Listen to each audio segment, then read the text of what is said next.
بسم الله الرحيم والحمد لله رب العالمين وصلى الله وسلم على نبينا محمد وعلى آله وصحبه أجمعين أما بعد.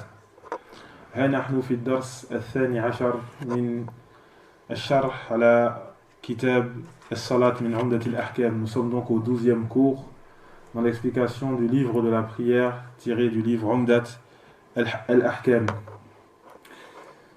عن عبد الله بن عباس رضي الله عنهما قال: شهد عندي رجال مرضيون وأرضاهم عندي عمر رضي الله عنه أن رسول الله صلى الله عليه وسلم نهى عن الصلاة بعد الصبح حتى تشرق الشمس وبعد العصر حتى تغرب.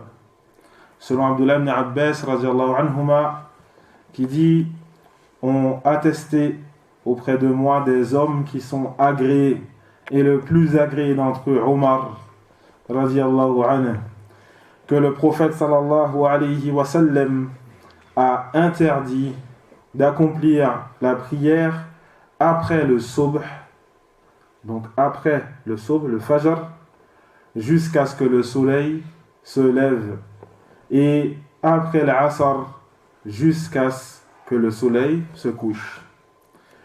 فهذا الحديث أخرجه البخاري ومسلم وجاء أيضا عن كثير من الصحابة كما ذكره المؤلف في المتن. Et donc ce hadith a été recueilli par Al-Bukhari et Muslim dans leur recueil authentique, et il a été rapporté de plusieurs des compagnons du prophète sallallahu alayhi wa sallam, comme l'a cité l'auteur dans le livre de base, Umdat al-Ahkam. والحديث متعلق بالأوقات المنهي عنها أو المنهي عن الصلاة فيها. Et donc ce hadith est lié aux moments durant lesquels il est interdit d'accomplir la prière. Les moments durant lesquels il est interdit d'accomplir la prière. ففيه النهي عن الصلاة بعد الفجر حتى تطلع الشمس وبعد العصر حتى تغرب كما سمعتم. Et donc il y a dans ce hadith l'interdiction d'accomplir la prière après le fajr jusqu'à ce que le soleil se lève, et après l'asr jusqu'à ce que le soleil se couche, comme vous l'avez entendu précédemment. فذهب الأئمة الأربعة إلى منع الصلاة في هذين الوقتين أما الظاهرية فقالوا بالجواز. Et donc les أئمة الأربعة, Abu Hanifa, Malik, Shafi'i et Ahmed, ils voient donc qu'il est interdit, ils voient l'interdiction d'accomplir la prière donc à ces moments-là, à ces deux moments-là, après le fajr jusqu'au lever du soleil, et après le asr jusqu'au coucher du soleil. Tandis que al-Zahiriya, eux, ils voient que c'est permis. Ils voient que c'est permis. Wa al-qawlu al-rajih huwa ma dhahaba ilayhi al-jumhur lil-adillati al-wadiha fi hadha al-bab kama huwa hadithuna al-yawm. Et donc l'avis le plus juste est l'avis vers lequel a penché donc al-jumhur, la majorité des savants, les quatre écoles qu'on a citées précédemment, et qui s'appuient donc sur des preuves qui sont claires, comme le hadith que nous avons aujourd'hui, l'interdiction d'accomplir la prière après le fajr jusqu'au lever du soleil, et après l'asr jusqu'au coucher du soleil. ثم اختلف الجمهور يختلفوا في ما هي الصلوات التي تنهى عنها أو تنهى عن فعلها أو ينهى عن فعلها في هذه الأوقات. Quelles sont les prières qui sont interdites durant ces moments-là? Et donc ils sont d'accord que ces moments-là, c'est des moments d'interdiction. Mais quelles sont les prières qui sont interdites? Là, ils ont divergé. فقال أبو حنيفة بتحريم كل الصلوات الفرائض والنوافل إلا عصر اليوم. Abu Hanifa, il dit que toutes les prières sont interdites à ce moment-là, ces deux instants-là. Les prières obligatoires, ainsi que les prières surérogatoires, sauf le asr du jour. Ça veut dire quoi le asr du jour? Ça veut dire quoi, Asr al-Yawm? Ça veut dire quoi, l'Asr du jour? Exemple, donnez-moi un exemple pour la mas'ala, pour qu'on comprenne bien. Le Asr du jour. Le soleil se couche. C'est-à-dire comme aujourd'hui. إذا فات صلاة العصر نصليها. أيوة، c'est-à-dire هو لم يصلي مع الجماعة. ليس العصر أول العصر تاع اليوم يعني. Voilà. حتى لا يخرج من وقت. Et donc, c'est-à-dire que la personne. Et donc ici, l'interdiction, c'est l'interdiction de prier après l'Asr. On est d'accord? À la mosquée, les gens, ils ont prié l'Asr. Toi, t'as pas prié. T'as pas prié. Abu Hanifa, et donc il voit qu'il est interdit d'accomplir quelconque prière, sauf le Asr d'aujourd'hui. Donc là, tu es entre l'Asr et le Maghreb. Les gens, ils ont déjà prié l'Asr. Ils sont rentrés dans le temps d'interdiction. Mais toi, tu peux prier l'Asr. Pourquoi? Prière obligatoire. Et par rapport à un hadith qu'on verra tout à l'heure, on l'a déjà vu ce hadith, mais on va le reciter tout à l'heure, Inch'Allah ta'ala. Taïb.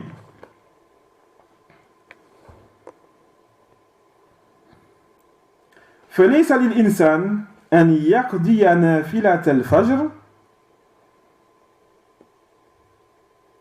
بعد الفريضة. Et donc, selon Abu Hanifa, la personne, elle ne peut pas accomplir la nafila, la prière surérogatoire du Fajr, après avoir accompli l'obligatoire. C'est-à-dire que tu rentres à la mosquée le matin, après l'adhan du Fajr. Tu rentres à la mosquée, on est en train de prier. Déjà, la prière obligatoire. Tu rentres avec nous, tu pries. Tu n'as pas accompli la prière surérogatoire.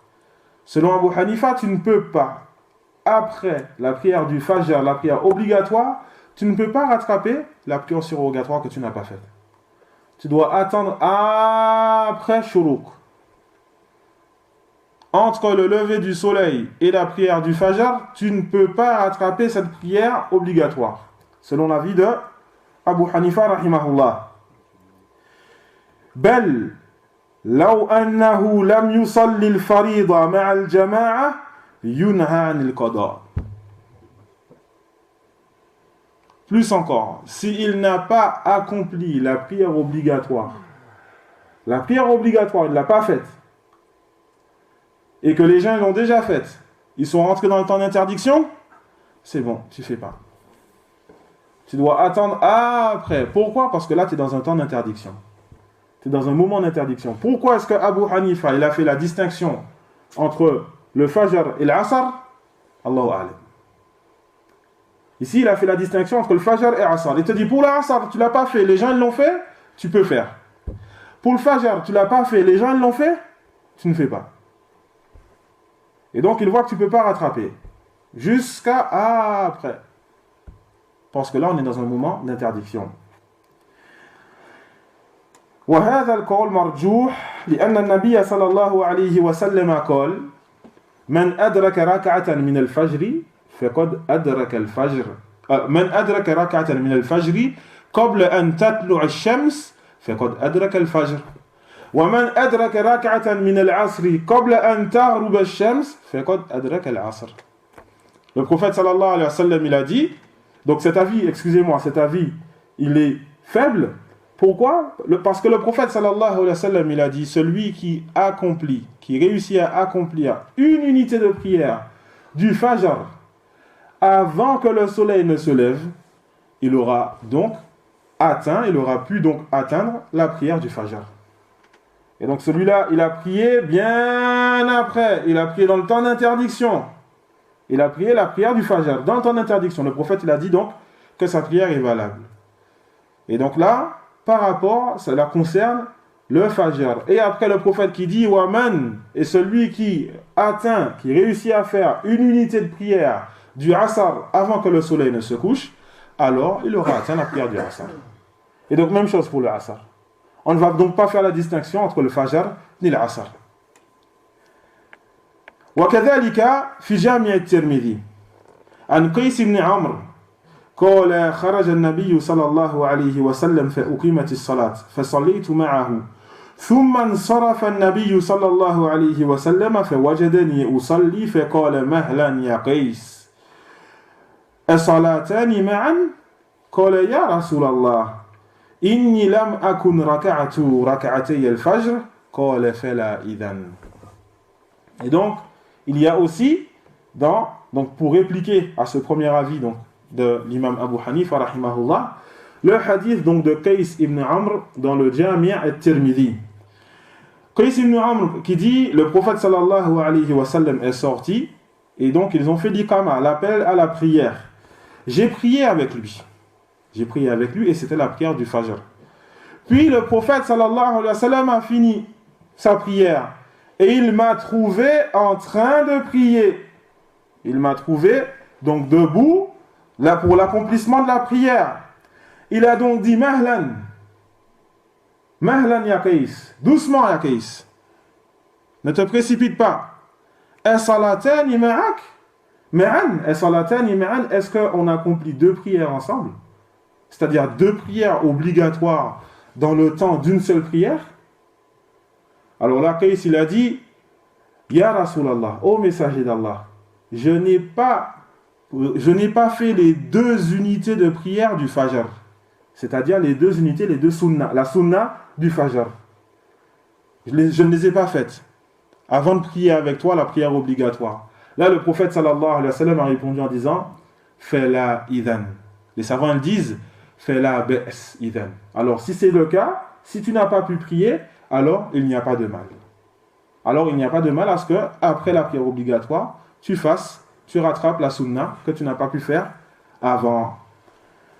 وقال الإمام مالك يمنع كل الصلوات أو تمنع قال الإمام مالك بمنع كل الصلوات إلا الفرائض.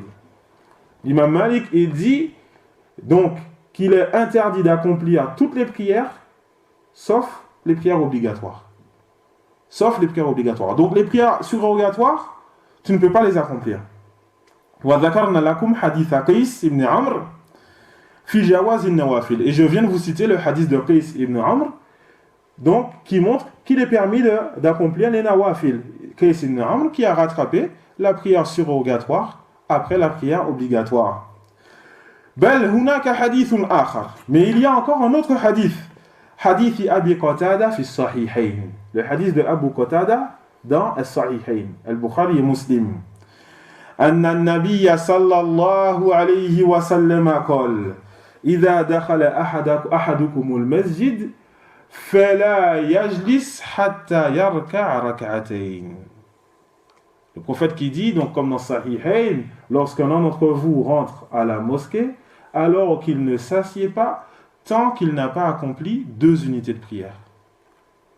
Et donc là, on a l'accomplissement de ces deux prières qui va rentrer dans ce temps d'interdiction si la personne elle rentre après donc le Fajr.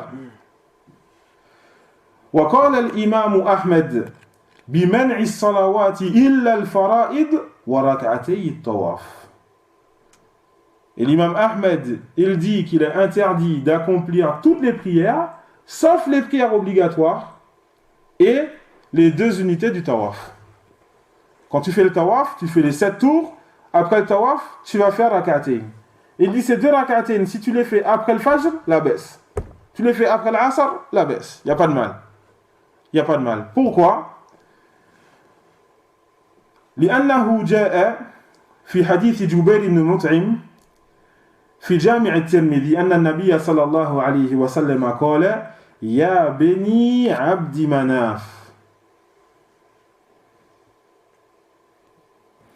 Et donc le prophète sallallahu alayhi wa sallam qui dit Ya bani abdi manaf la tamna'u ahadan salla tafa bil bayti aw salla fi ayyati sa'atin min laylin aw nahar.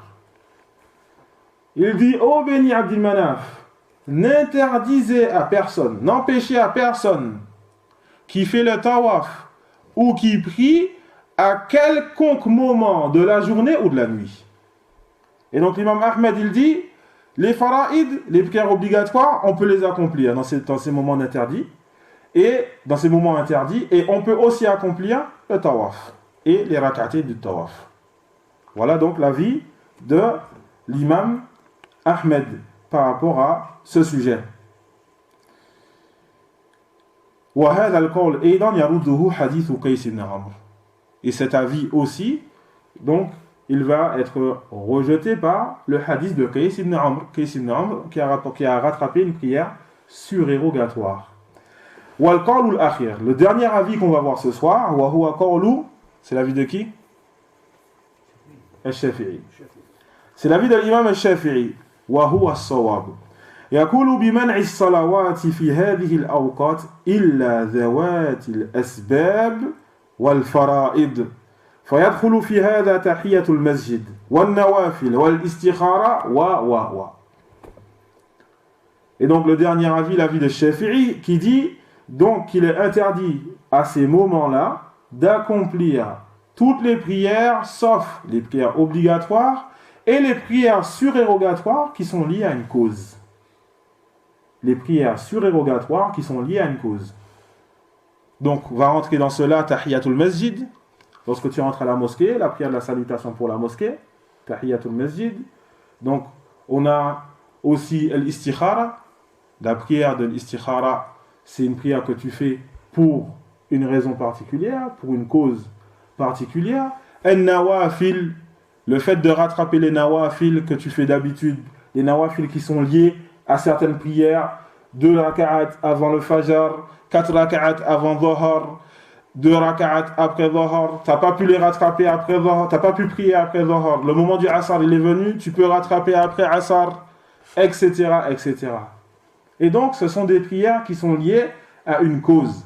Celles-là, tu peux les faire, Inch'Allah ta'ala. وهذا الحديث وهذا القول هو الراجح فإن به تجتمع الأدلة. Et donc cet avis est l'avis le plus juste, car avec cet avis on rassemble toutes les preuves qui ont été citées dans ce sujet. والحديث الأخير الذي ذكره المؤلف عن جابر بن عبد الله أن عمر بن الخطاب رضي الله عنه جاء يوم الخندق بعدما غربت الشمس فجعل يسب كفار قريش وقال يا رسول الله ما كدت أن أصلي حتى كادت الشمس تغرب فقال النبي صلى الله عليه وسلم والله ما صليتها قال فقمنا إلى بطحاء أو إلى بطحان فتوضأ للصلاة وتوضأنا لها فصلى العصر بعدما غربت الشمس ثم صلى بعدها المغرب متفق عليه. Et donc le dernier hadith que cite l'auteur dans ce chapitre, le chapitre lié au temps de la prière, et donc il nous dit donc selon Jabir ibn Abdillah radiallahu anhuma que Omar ibn al-Khattab radiallahu anhu, il est venu donc Yawm al-Khandaq, donc il est venu après que le soleil soit couché et il s'est mis à insulter les kuffars de Quraysh, donc les kuffars Quraysh qui étaient venus attaquer les musulmans. Omar donc s'est mis à les insulter. Pourquoi? Parce que ils les ont donc empêchés d'accomplir la prière comme il se doit.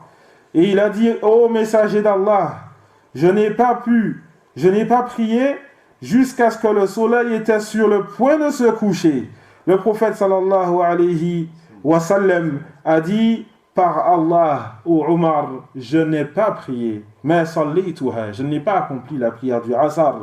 Puis, donc ils se sont levés et se sont dirigés donc à Bothan, donc c'est un wadi qu'il y a à Médine, et ils se sont dirigés vers cet endroit, et le prophète sallallahu alayhi wa sallam a fait ses ablutions pour la prière, et il dit: nous avons donc fait nos ablutions, et donc le prophète sallallahu alayhi wa sallam a rattrapé la prière du Asr après que le soleil soit couché. Après que le soleil soit couché, puis il a prié la prière du Maghrib. Hadith muttafaqun alayh. Et on a déjà vu ce hadith précédemment, on a déjà abordé les sujets qui sont liés à ce hadith, le fait notamment que lorsqu'on rattrape les prières obligatoires, il y a l'ordre à respecter. Donc on avait cité aussi la permission de faire des invocations donc contre l'ennemi, contre celui qui nous fait des injustices. Et donc ici on voit Omar qui a insulté donc le peuple, qui a insulté donc les kuffars par rapport à cela. Et on voit aussi dans ce hadith l'importance que les compagnons accordaient et le prophète sallallahu alayhi wa sallam accordait au fait d'accomplir la prière obligatoire à l'heure. Accomplir la prière obligatoire à l'heure. Et enfin, donc pour finir dans ce hadith, le fait qu'il est permis de rattraper une prière obligatoire en groupe. Si plusieurs personnes ont raté la prière obligatoire et que la prière elle est sortie de son temps, ils peuvent la rattraper en groupe, Inch'Allah ta'ala. On va se suffire de cela et avec ce hadith, on aura donc fini le chapitre et on commence la semaine prochaine avec le nouveau chapitre. Subhanakallahumma bihamdika ashhadu an la ilaha illa anta astaghfiruka.